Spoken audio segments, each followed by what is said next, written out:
तमाम चर्चा हो चुकी है अभी सुबह से कि भारत में इस समय नीतियों के तौर पे एक ऐसा रथ चल रहा है जिस रथ के ऊपर अंबानी और अदानी का मुनाफा बढ़ाने के लिए काम कर रहा है और वो रथ दौड़ता रहा है। वो रथ दौड़ रहा है भारत की जनता की पीठ पे। और उस रथ के घोड़े कौन है? उस रथ के घोड़े हैं मोशा। नाम लेने की जरूरत नहीं है, हम जानते हैं मोशा कौन है। मोदी और शाह, वो जो घोड़े हैं, हमें आज राजनीति के अंदर लोग बताते हैं वो घोड़े बेलगाम हो गए हैं।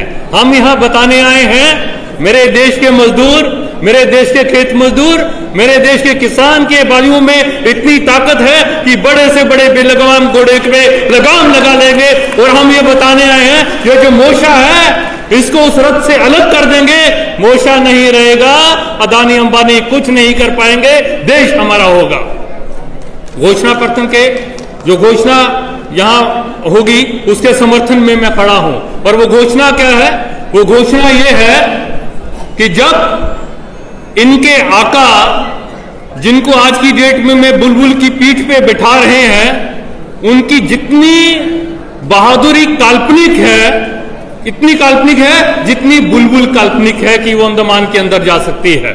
जब वो चिट्ठियां लिख रहे थे, जब ये लोग भगत सिंह के खिलाफ गवाही दे रहे थे, जब ये लोग गद्दारी कर रहे थे भारत से, मेरे भारत की बहादुर जनता आजादी के अंदर लड़ते हुए अंग्रेजों को भगाई और उसका हासिल हुआ भारत का स्वाधीन, भारत का जो स्वाधीनता के अंदर संविधान। और वो संविधान मुझे हक देता है, वो संविधान मुझे हक देता है कि अगर मुंबई की 23 माला इमारत के अंदर अंबानी का बेटा और उसी महाराष्ट्र के नंदुरबार के खेत मजदूर का बेटा दोनों बराबर हैं, और वो हक हम मांगने आए हैं स्वाभिमान के साथ जिंदा रहने का। स्वाभिमान के साथ जिंदा रहने का हक हम मांगने आए हैं। हम मांगने नहीं आए, हम आदेश देने आए हैं कि आप नौकर आए थे, आप बोले थे चौकीदार बन के आए थे, आपको नौकरी पे रखा था, अपना काम कीजिए, अगर नहीं करेंगे तो नौकरी से बाहर निकाल दिया जाएगा, ये बोलने हम लोग यहां पर आए हैं। और स्वाभिमान के साथ जिंदा कैसे रहेंगे? अरे साहब, स्वाभिमान के साथ जिंदा तब रहेंगे जब दो हाथों को काम देंगे।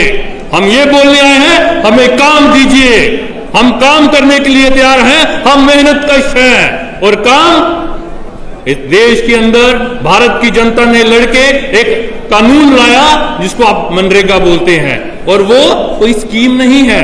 जब मोदी जी की इच्छा होगी उसको गाली देंगे, जब इच्छा होगी उसको आगे बढ़ाएंगे। वो क्या है? मांग के आधार पर कानून।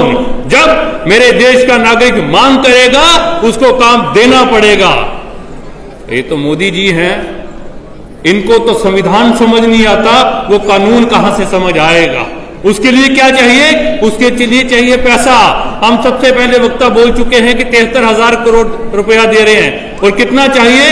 अगर 9 करोड़ के आसपास जो जॉब कार्ड धारक हैं उनको सबको काम देना, 100 दिन का काम देना होगा तो 2,60,000 करोड़ के आसपास पैसा चाहिए, हमारे अर्थशास्त्री बता रहे हैं, पर वो पैसा नहीं है।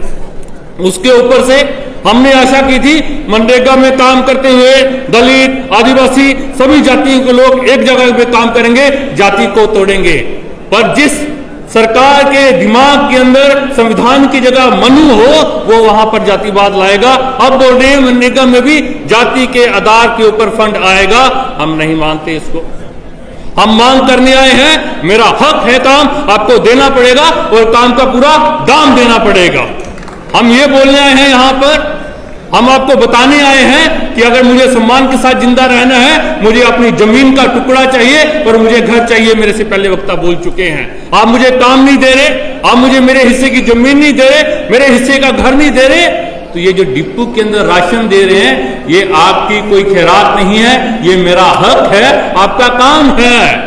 मेरा किसान जो पैदावार करता है मेरे टैक्स से आप खरीदेंगे, गोदाम में रखेंगे, मुझे देंगे। आप तो बीच में चैनल है, माध्यम है, आप आका मत बनिए, आप मालिक मत बनिए, दिमाग से निकाल दीजिए। डिपो के अंदर राशन मेरा हक है, इसलिए शिक्षा मेरा हक है, स्वास्थ्य मेरा हक है। ये मांग हम लोग करने यहां पर आए हैं।